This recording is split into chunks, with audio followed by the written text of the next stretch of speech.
Yeah, yeah.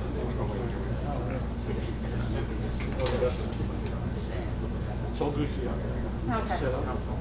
Set up and they will give 10-minute heads up. Not when they do say, you know, they do tell us like that. I would have looked up. Like, what am I looking for?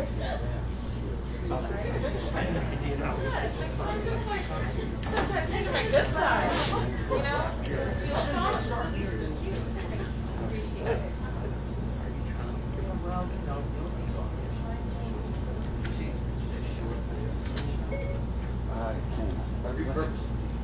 Because I got better ones. These were sticky. I got like metal.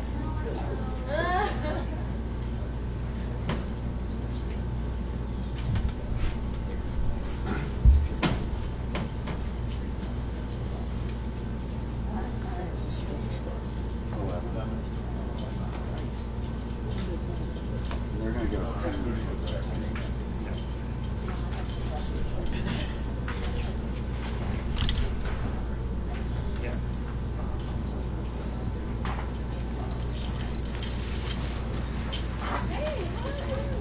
How many cell sites you have? Four. That's pretty good. Oh, I see it. I see it over there.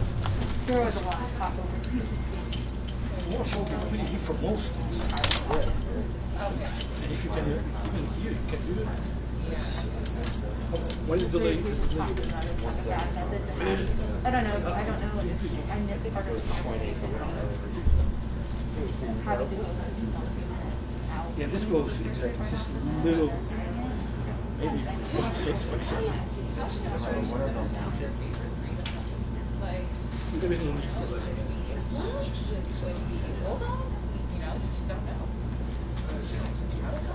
Dude, that's it. They would love to have that. You instead of this one. Like, I don't think we can really enough. Sometimes, like, when she goes for hours and stuff, she loves, like, you know, but, like, we need more books.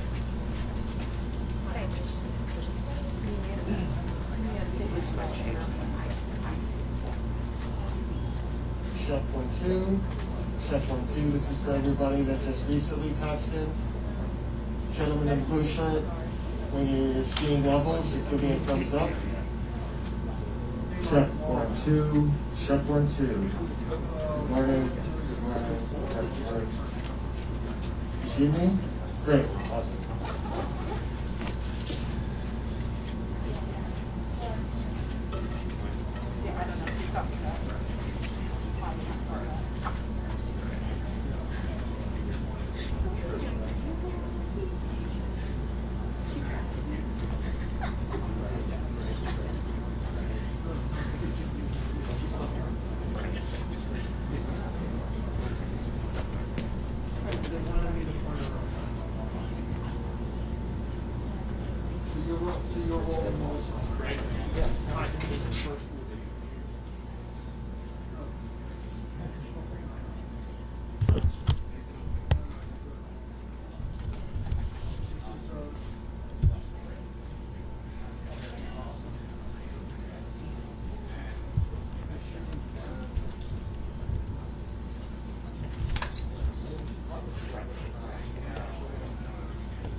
Is ABC national here? About Fox National. Braga.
Another quick question. Who planned on carrying this live?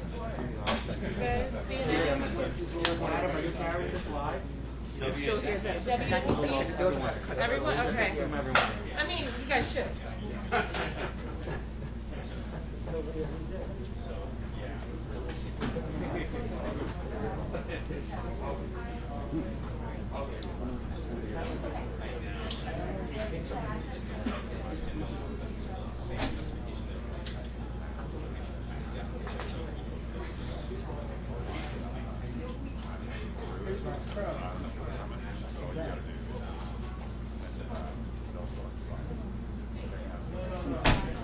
Can you guys hear me?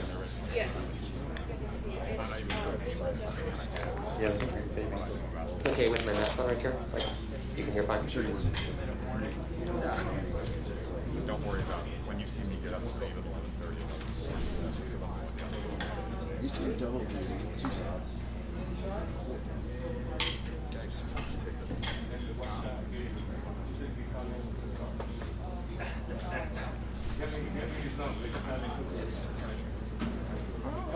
I use a different. We have. A lot more weight. It's like 3, but like there's an outside and I think a 1. Oh, I'm sorry. Sorry about that. I saw it now. I'm sure part of the middle of the question. I say open all the shades.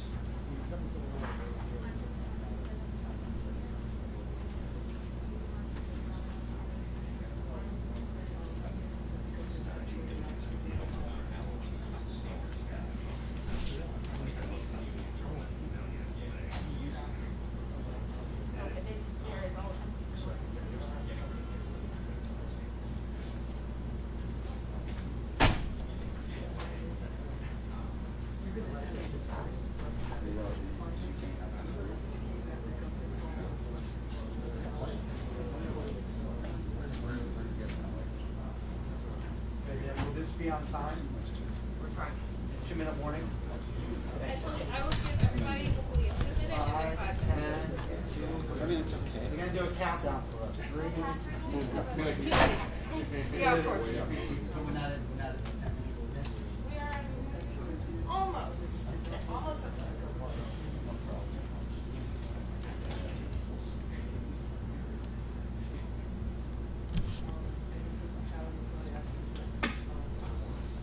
Justice, so is it justice for all? Should we need a password? No, It is.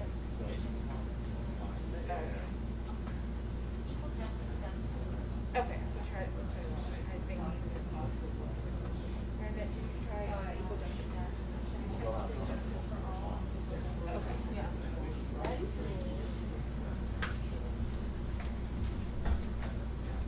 Maybe you can.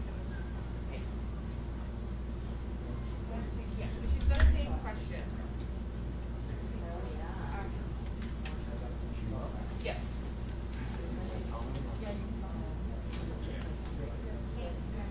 And will she be the only one that speaks? That was slick though. I appreciate that. Is June Kim going to be here? Will June Kim and Park speak as well before the question? Just ask. You could clarify that. And you know what? If I could, I would. Okay, thank you.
Shasha, you're not training, right?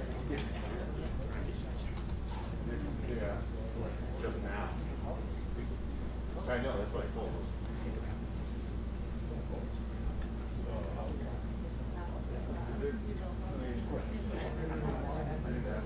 Well, I don't think they asked because they were just going to pay for, like, you could send yours later and they would settle it.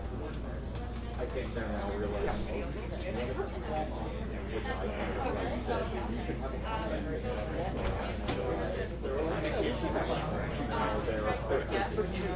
Which is not property. Anyway. Not sure.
We're at about 5 minutes, give or take.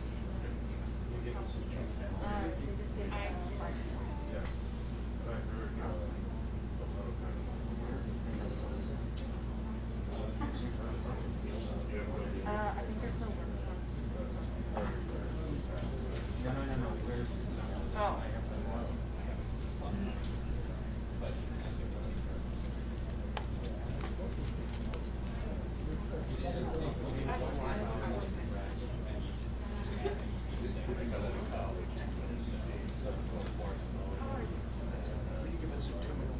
We're going to try to give you as much warning as we can. So we're at about 5 minutes right now. Hopefully we'll give you at least a 30-second warning. Good? Yeah.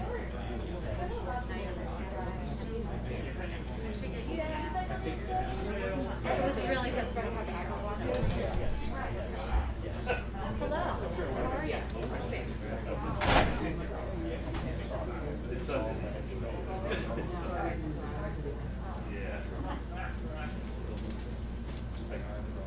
Okay. Nowhere on Wednesday.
We'll give you guys a heads up. Yeah.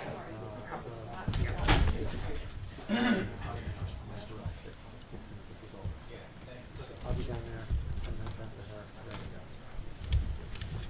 How much time now? I think you just said it was less than. You gave a 5-minute warning. You're gonna miss the stuff.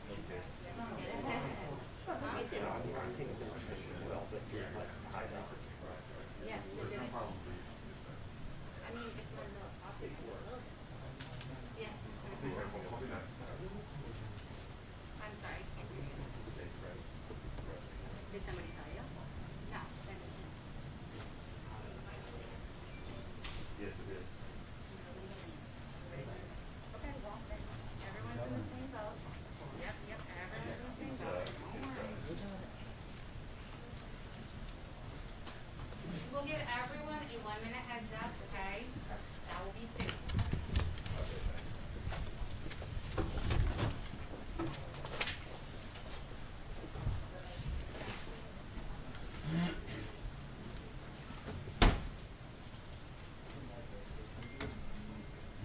They said they're gonna give us a 5-minute warning, which should be said.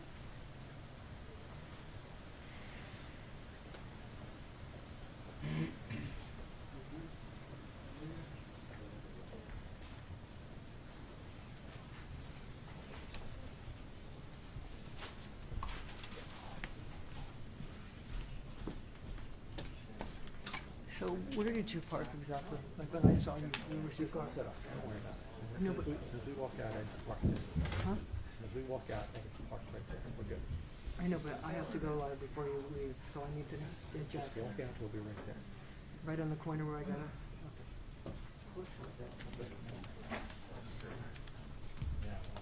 Soon enough, we'll require a vaccine, I'm sure. Was it just gyms and restaurants today? I didn't actually see it or listen to it.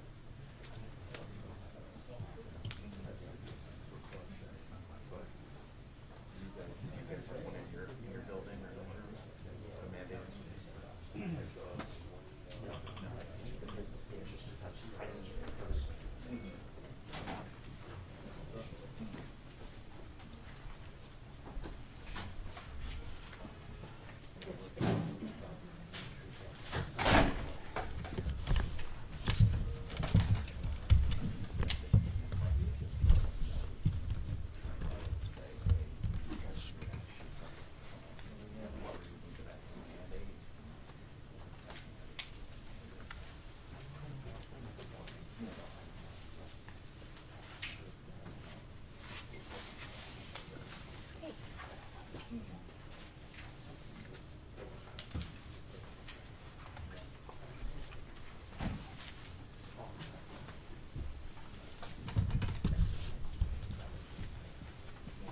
countdown. The next person who comes to the store will be Zoom and can start.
Good morning.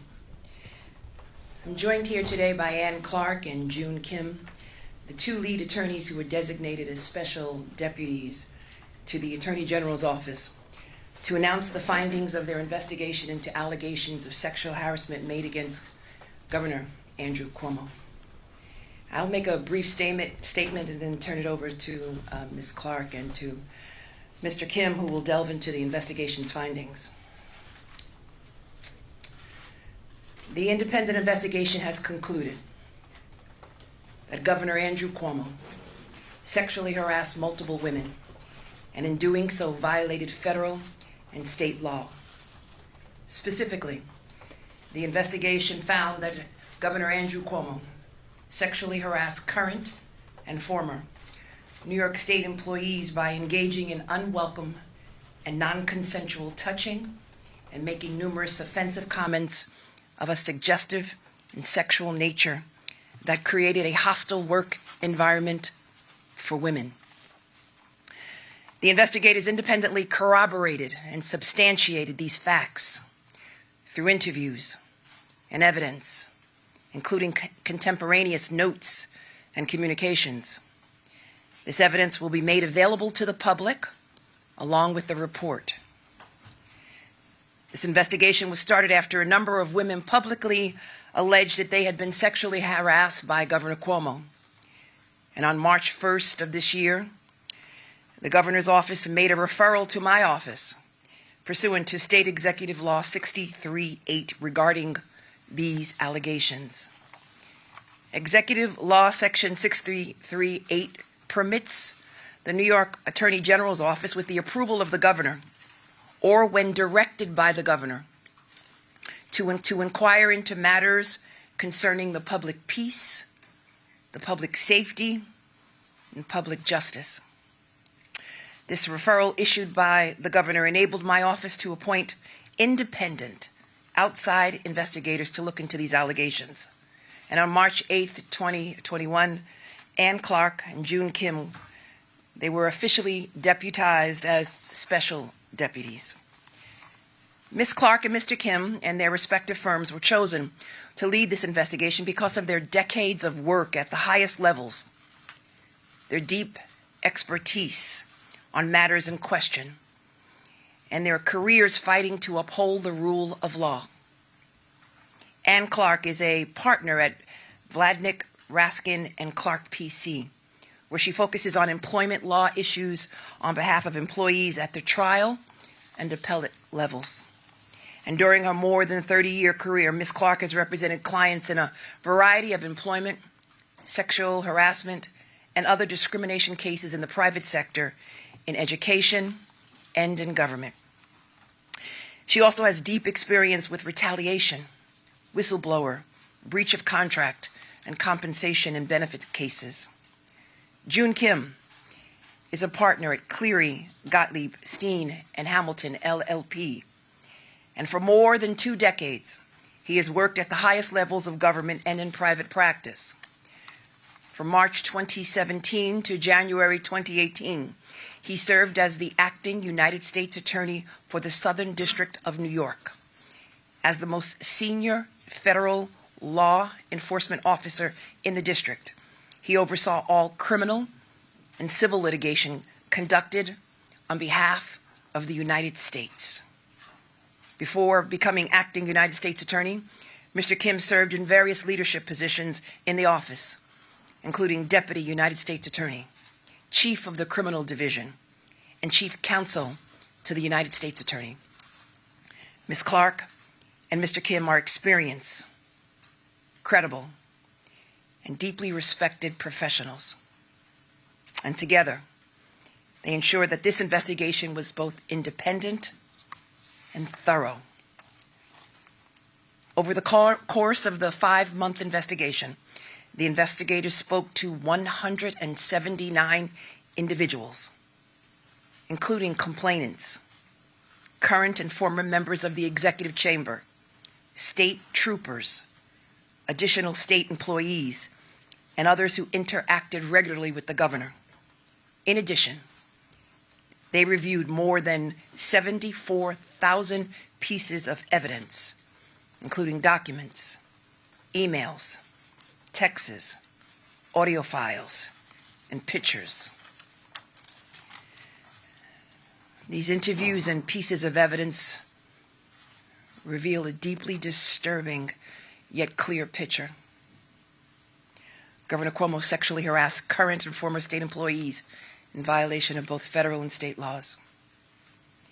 The independent investigation found that Governor Cuomo sexually harassed multiple women, many of whom were young women, by engaging in unwanted groping, kisses, hugging, and by making inappropriate comments. Further, the governor and his senior team took actions to retaliate against at least one former employee for coming forward with her story, her truth. And Governor Cuomo's administration fostered a toxic workplace that enabled harassment and created a hostile work environment where staffers did not feel comfortable coming forward with complaints about sexual harassment due to a climate of fear and given the power dynamics. The investigators found that Governor Cuomo's actions and those of the executive chamber violated multiple state and federal laws, as well as the executive chamber's own written policies. This investigation has revealed conduct that corrodes the very fabric and character of our state government and shines light on injustice that can be present at the highest levels of government. But none of this would have been illuminated if not for the heroic women who came forward. And I am inspired by all the brave women who came forward. But more importantly, I believe them. And I thank them for their bravery. And I thank the independent investigators for their professionalism, despite the attacks, and for their dogged determination that brought us to the truth.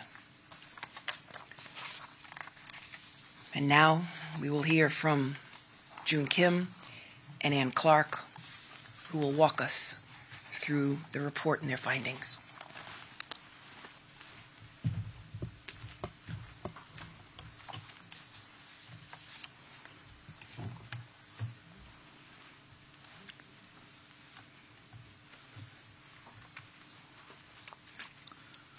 Thank you, Attorney General James. Good morning. My name is June Kim, and along with my colleague, Ann Clark, we have led our teams at our two law firms in conducting the investigation into allegations of sexual harassment by Governor Cuomo. We have now completed our investigation and have made our findings and reached our conclusions. They're set forth in a detailed report issued today. As set forth in the report, we find that the governor, on numerous occasions, engaged in conduct that constitutes unlawful sex-based harassment. Specifically, we find that the governor sexually harassed a number of current and former New York State employees. He did so by, among other things, engaging in unwelcome and non-consensual touching, and also repeatedly making comments of a sexualized or gender-based nature. Our investigation revealed that these were not isolated incidents. They were part of a pattern.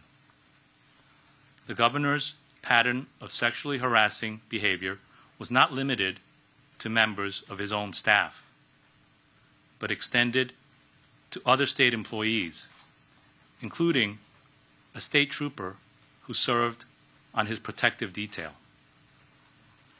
There are 11 complainants whose allegations are set forth in great detail in the report. 9 of them are or were employed by the state of New York or a state-affiliated entity. The complainants interacted with the governor under different circumstances. For example, some of them met with him regularly as an executive assistant, or as members of his staff, or as I said, as a trooper on his protective detail, while others only met him once. But all of them experienced harassing conduct from the governor. Some suffered through unwanted touching and grabbing of their most intimate body parts. Others suffered through repeated, offensive, sexually suggestive, or gender-based comments. A number of them endured both. None of them welcomed it, and all of them found it disturbing, humiliating, uncomfortable, and inappropriate. And now we find that it was unlawful sex-based harassment. Our investigation has also found that the executive chamber responded to allegations of sexual harassment in ways that violated their own internal policies, and also constituted unlawful retaliation with respect to one of the complainants. And finally, based on our investigation, we concluded that the executive chamber's workplace culture, one rife with bullying, fear, and intimidation on the one hand, while normalizing frequent flirtations and gender-based comments by the governor on the other, created the conditions that allowed the sexual harassment and retaliation to occur and to persist. As the Attorney General has said, we reached these findings and conclusions after a thorough and independent investigation. We were allowed to, and did, follow the facts without fear, without favor. And as you will see in the report, our findings are supported by extensive evidence that includes interviews and testimony from 179 witnesses and review of tens of thousands of documents. I'll now turn it over to my colleague Ann Clark to walk through some of the specifics related to the sexual harassment, the policy violations, and the retaliation.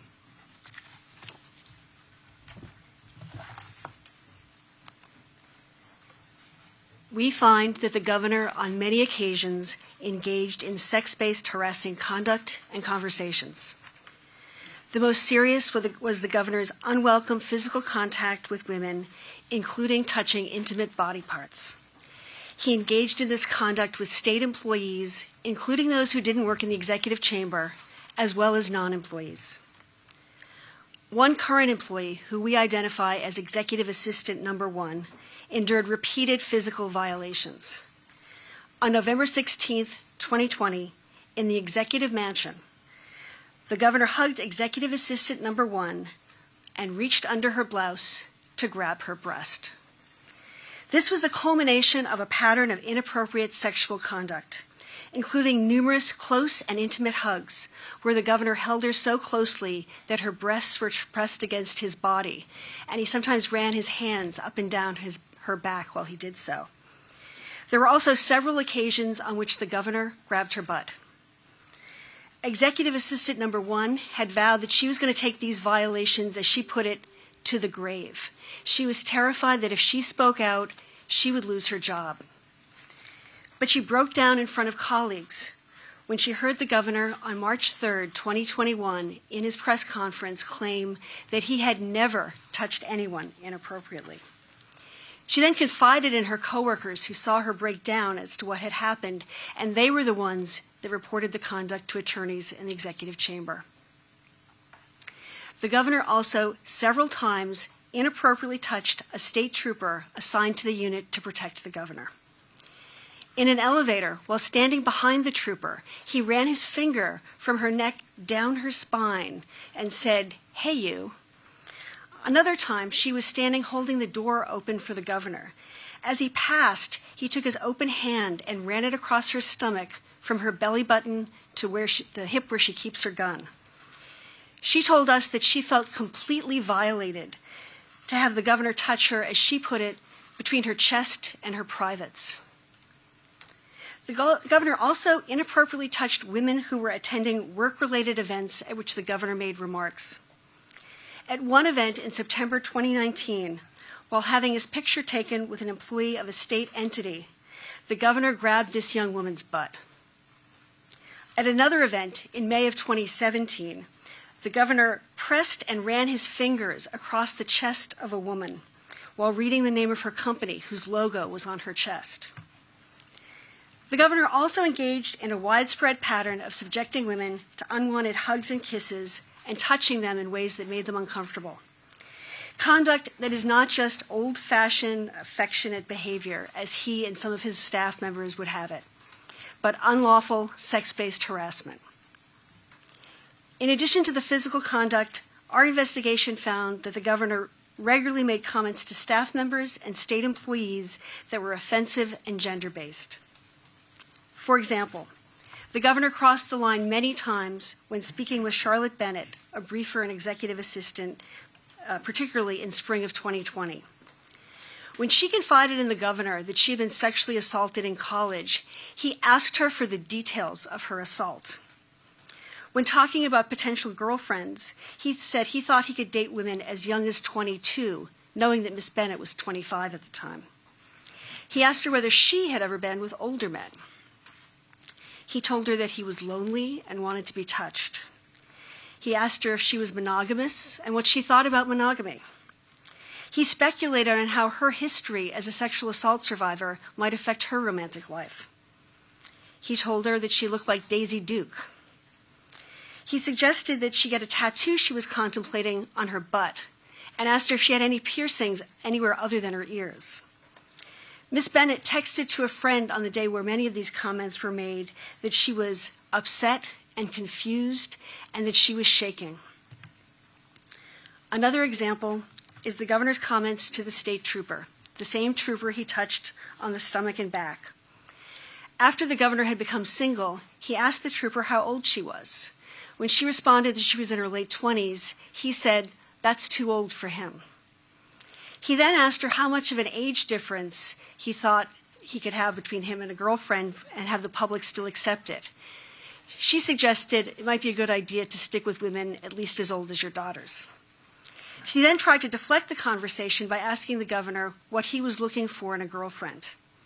He responded that he was looking for somebody who could handle pain. Another time, when the governor found out that the trooper was engaged, he asked her why she'd want to get married because, among other things, your sex drive goes down. As detailed in the report, employees recounted a pattern of similarly offensive comments and conversations, such as the governor repeatedly asking Executive Assistant Number 1 whether she would cheat on her husband, saying to her, "If you were single, the things I would do to you," telling her that she looked great for her age, which was early 30s, and for a mother, calling her and coworker Alyssa McGrath mingle mamas, comparing Lindsay Boylan to a more attractive version of one of his ex-girlfriends and to actresses. Women also described to us having the governor seek them out, stare intently at them, look them up and down, or gaze at their chest or butt. In sum, the governor routinely interacted with women in ways that focused on their gender, sometimes in explicitly sexualized manner, in ways that women found deeply humiliating and offensive. Both federal and state law prohibit gender-based harassment in the workplace. In fact, the governor himself, in August of 2019, passed a law that eliminated in New York State the requirement that harassing conduct needed to be severe or pervasive. In New York, a woman need only show that she was treated less well, at least in part, because of her gender. The governor's conduct, detailed in the report, clearly meets and far exceeds this standard. We also find that the executive chamber failed to follow its own harassment policies and procedures, ones that on paper are consistent with New York legal requirements. This was exemplified by the handling of Charlotte Bennett's complaint. In June of 2020, Ms. Bennett told the governor's chief of staff about recent conversations of a sexual nature that were so uncomfortable that she no longer wanted to interact with the governor. The chief of staff relayed Ms. Bennett's complaints to others in the governor's inner circle and transferred Ms. Bennett within days. 2 weeks later, the chief of staff and a special counsel spoke with Ms. Bennett, who detailed interactions with the governor that went back to May of 2019. The Chief of Staff and Special Counsel both found Ms. Bennett to be credible. The Chief of Staff consulted with the Special Counsel and with Melissa DeRosa, the Secretary to the Governor, and they decided they did not need to report this to the Governor's Office of Employee Relations, GOER, or conduct any meaningful investigation. They simply moved Ms. Bennett and instituted a policy of not having a junior staffer be alone with the governor. And even that, they said, was to protect the governor. That response, we find, was a violation of the Executive Chamber's harassment policy, which clearly requires that all possible harassment be reported to GOER and investigated. Now, 6 months later, in December of 2020, when Lindsay Boylan tweeted that she had been sexually harassed by the governor, the Executive Chamber once again failed to report the issue to GOER. Although Ms. DeRosa, the Special Counsel, and certain other advisors knew about the allegations that Charlotte Bennett had made that the Special Counsel had found credible, no one treated Ms. Boylan's allegations seriously other than as a threat to the governor. Rather than any effort to determine if the governor had engaged in a pattern of sexually harassing behavior, a team of senior staffers, former staffers, and outside confidants with no official title or role mobilized to attack and try to neutralize Ms. Boylan by sharing disparaging information with the press. Within hours of Ms. Boylan's December 13, 2020 tweet alleging sexual harassment, key members of the governor's inner circle had obtained confidential memos, ones that were stamped attorney-client privileged. They were primarily about an interaction between Ms. Boylan and an assistant. They then redacted the names of individuals other than Ms. Boylan and started sending the memos to reporters. There was also a proposed letter or op-ed drafted by the governor that went through several drafts. The letter attacked Ms. Boylan for alleged conduct at work, for alleged conduct with men other than the governor, as well as postulating various political conspiracies, including that Ms. Boylan was funded by far-right Republicans and supporters of Donald Trump. Although the letter was never published, it was sent or read to a variety of people outside the executive chamber, either to get their advice or ask them to sign their names to it, and shared ultimately with at least one member of the press. The governor was arguing for the release of that letter. He was finally convinced to abandon it by a number of people who thought the letter was a bad idea, in part because what was in the letter couldn't be substantiated and because they thought that victim shaming would be bad as a strategy. Both federal and state law prohibit an employer from taking any action that would dissuade a reasonable employee or former employee from making or supporting a charge of discrimination. Under that standard, the confidential release of internal records to the press and the dissemination of the letter disparaging Ms. Boylan constituted unlawful retaliation. I will now turn it back to Mr. Kim to say a few words about our findings with respect to the workplace culture within the executive chamber. Thank you, Ms. Clark. As set forth in our report, we find that the culture within the executive chamber contributed to the conditions that allowed the governor's sexually harassing conduct to occur and to persist. The culture also informed the way in which the executive chamber responded to allegations of sexual harassment, as Ms. Clark has described, through violations of their own policies and through unlawful retaliation. Well, what was the culture? Words that witnesses have used repeatedly to describe it include toxic, hostile, abusive. Others use words like fear, intimidation, bullying, vindictive.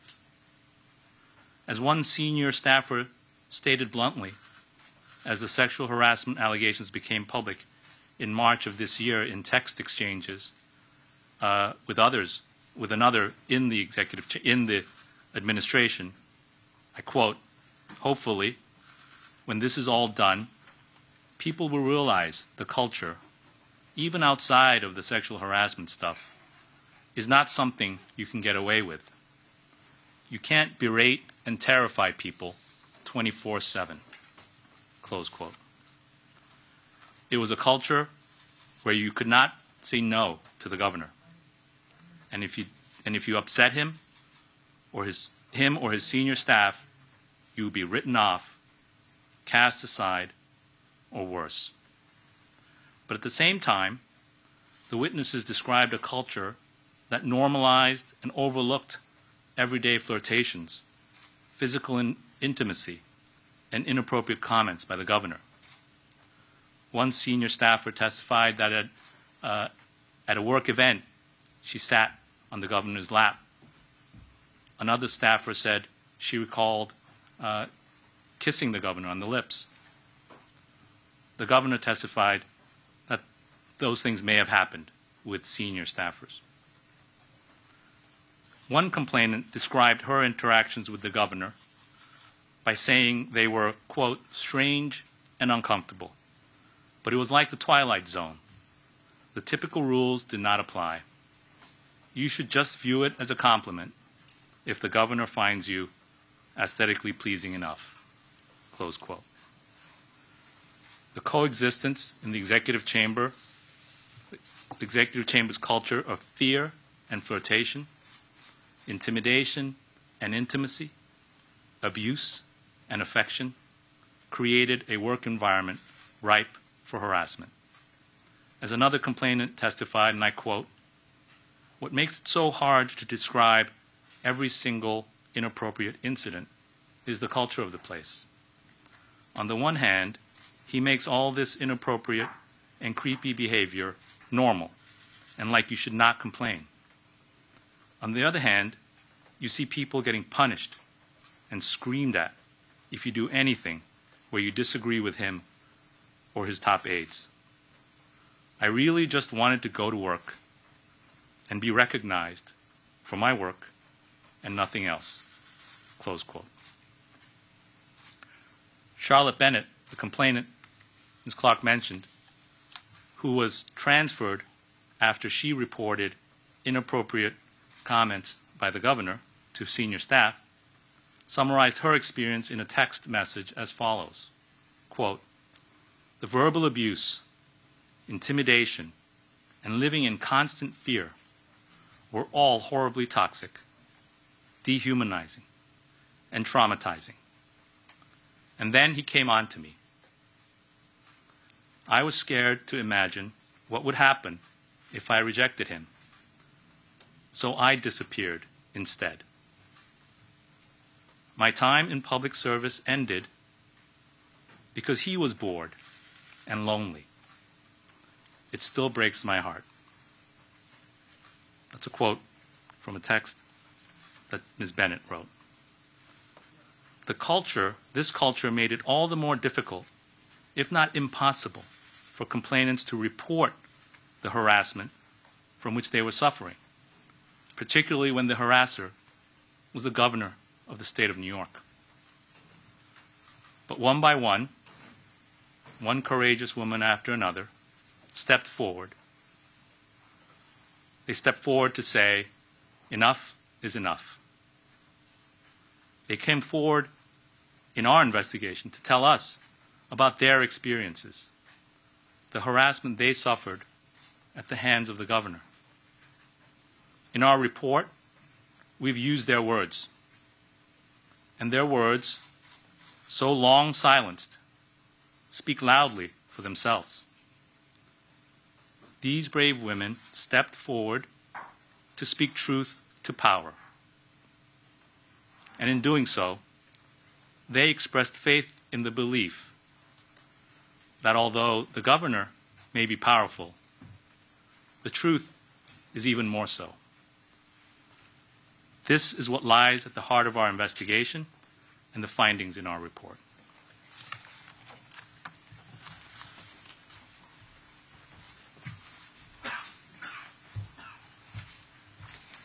We will now take questions, and the questioning will be directed by Delaney Kempner. Hold on. Please say your name and your outlet. Marcia Kramer from CBS. I wondered if you could tell me if the governor will be facing any, I know this is a civil investigation, but were you making any referrals to prosecutors so that he could face either state or federal charges? Our work is concluded. and the document is now public. And the matter is civil in nature and is not, does not have any criminal consequences. It is my understanding. I will state that it's our understanding that for the young woman whose breast was groped, that the Albany Police Department already has a report about that. As for anything else, as the Attorney General stated, all the information is fully documented in the report, and any prosecutors or police departments can look at the evidence and determine if they want to take further action. Josefa? Hi, Josefa Velasquez, the city. Now that this report is concluded, will your office be sharing it with the Assembly's committee that is investigating whether or not these are impeachable offenses, and if so, what's the coordination between the office and the Assembly? There is no coordination between the Office of Attorney General and the Assembly. The document is now public and will be distributed to members of the Assembly as well as the leadership. Ms. James, can the governor Can you introduce yourself? Oh, Bernadette Hogan from the New York Post. Can the governor be sued in any way? Is there a statute of limitations, or are there any penalties specifically tied to this report? I know Ms. Clark can speak to that. Sure. There's no penalty specifically tied to this report. The women can decide, some of the women can decide themselves if they want to bring a civil action. The statute of limitations is generally 3 years under one federal statute and the state law, and a little bit shorter under another federal statute, although for hostile work environments, as long as one act occurs within the statute of limitations, one can go back to cover the entire hostile work environment. And in regards to the violation against the executive chamber's own policy, what kind of violations could be? I can't think of a specific law that would violate, but that certainly is taken into account in determining liability for sexual harassment. Dave Owens, Channel 7. Ms. James, can I ask you, do you think the governor, given the devastating nature of this report, and I get what you're saying about it's up to local prosecutors if they want to move forward on this, but do you think that this would all be wrapped up well if you would resign, leave? That decision ultimately is up to the governor of the state of New York. The report speaks for itself. And right now I think we should all be focused on the courageous and bravery of the women who came forward. And all of us should be focused on keeping women safe, believing women, and allowing women to speak their truth. And that's exactly what this document does.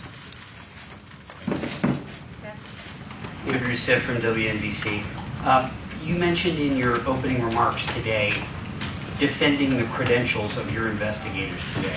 Were you personally bothered by the governor's own remarks in the past week or so that you could just Google their backgrounds and draw your own conclusion that this is a politically motivated investigation? There were attempts to undermine and to politicize this investigation. And there were attacks on me as well as members of the team, which I find offensive. And our focus, again, should be on the bravery and the courage of these 11 women and of the others who came forward. These allegations were substantiated. They were corroborated. And the team before you, Ms. Clark and Mr. Kim, are professionals who are widely respected, not only in New York, but all across this nation.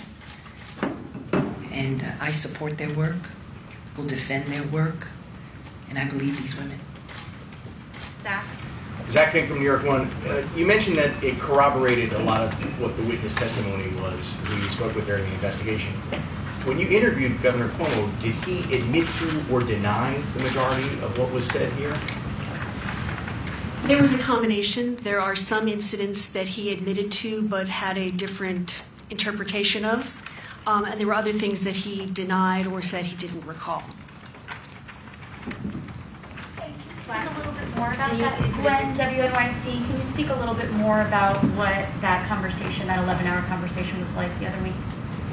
I can't recount all 11 hours of it. As I said, there were certain things like he admitted that he asked Ms. Bennett whether she had been involved with older men. He denied touching the state trooper, although he said he might have kissed her at an event. And there were certain things that he turned around and said that, for example, the executive assistant number 1, that he did hug her repeatedly, but claimed she was the one who initiated the hugs. So it was a mixture of admitting to certain things but putting a different spin on them and denying others. People outline Shimon Prokopetz from CNN. So, what are the next steps here? You have this report, obviously a lot of devastating information in it. A lot of people are going to ask, okay, so what happens next? And you're not referring it for criminal charges. What are the next steps that you would like to see, perhaps maybe the assembly take or someone else take to have some other kind of punishment or something else here?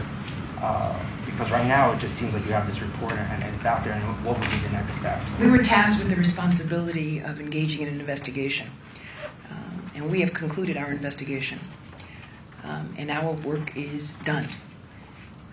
And so as it relates to next steps, that's entirely up to the governor and or the assembly and the general public. But the work of the Office of the Attorney General and these special deputies has concluded. Do you think the governor should run for re-election? That's a political question. The work of the Office of the Attorney General is done. Okay, we're going to take 2 more questions in here, and then we're going to go virtual. Hi, Dana Rubenstein from the New York Times. This is a little bit of a hypothetical, but if an individual with a history of running a workplace like this were running for governor, would you consider that person fit to serve as the leader of New York State? I don't engage in speculation, Dana. The report speaks for itself. They substantiated and corroborated the allegations and have issued findings that, in fact, the governor violated state and federal laws.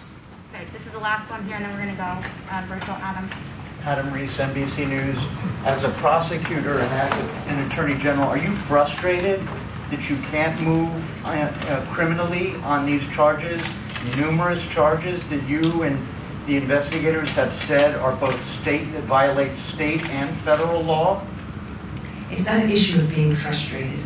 The issue, we were tasked with the responsibility by the governor of the state of New York to issue a report, and we have issued this report. And all throughout the process, we put our heads down, we've done our work, and at this point, we're going to allow the chips to fall where they may. Okay, we're going to go virtual now. Fabian. Thank you, everybody. If you have a question, please click the raise hand button. If you have a question, please click the raise hand button. First, we're going to hear from John Campbell from Gannett. John, your mic is open. Hi, Attorney General. A couple questions, and I apologize. It's tough to hear some of the questions, so that some of these might be repeats here. But the investigation into the governor's book deal, as well as the staff resources that were used on that, does that remain ongoing? That's separate from this. Is it still ongoing? And also, can you make some sort of formal referral to prosecutors' offices based on this report today, or is that something that they would have to pick up the ball on their own? The investigation with respect to the book and whether or not public resources were utilized is ongoing, and it's separate and apart from this investigation.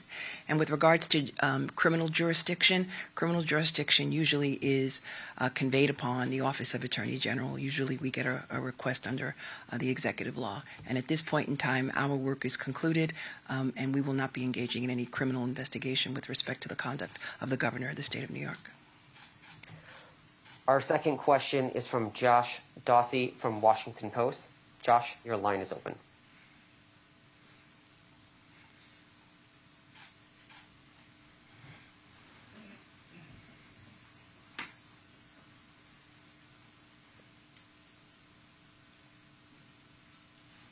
Josh, you have to unmute your line.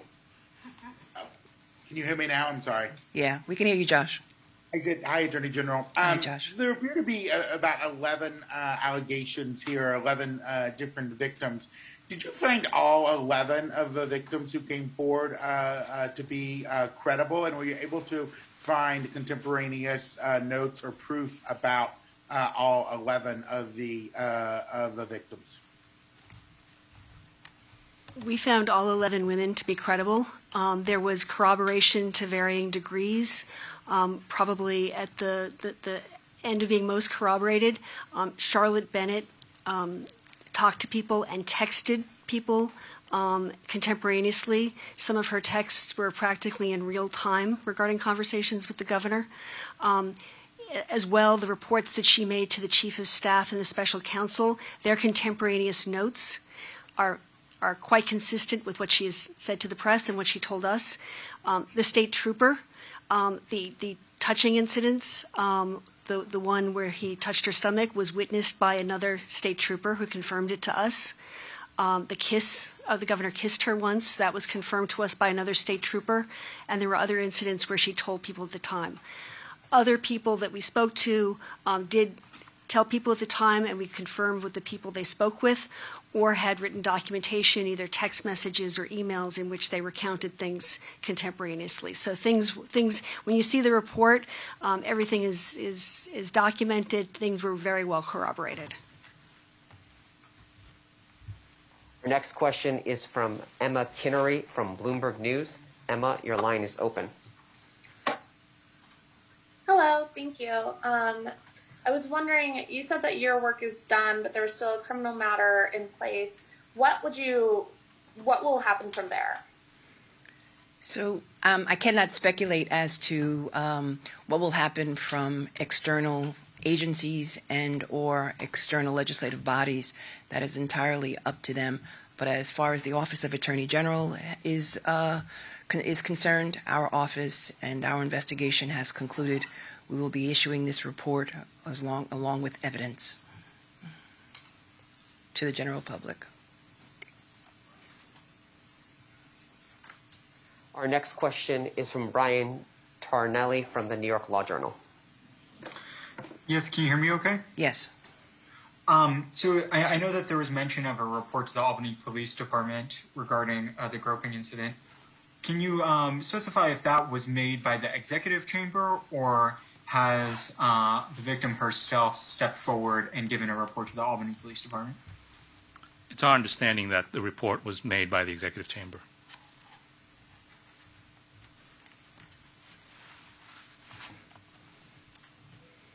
Our last question is from Rebecca Lewis from City and State.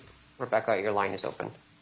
Hi, Attorney General. I just wanted to ask, with this report out now, you said that you're not going to speculate on whether the governor is fit to serve or if he should run again. What do you want the public to take away from this report? That these 11 women were in a hostile and toxic work environment, and that we should believe women, and that what we have an obligation and a duty to do is to protect women in their workplace. And what this investigation revealed was a disturbing pattern of conduct by the governor of the great state of New York.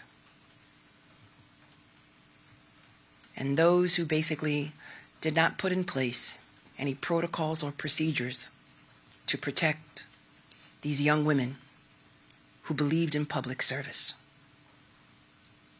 I believe women, and I believe these 11 women. I thank you all for being here this morning.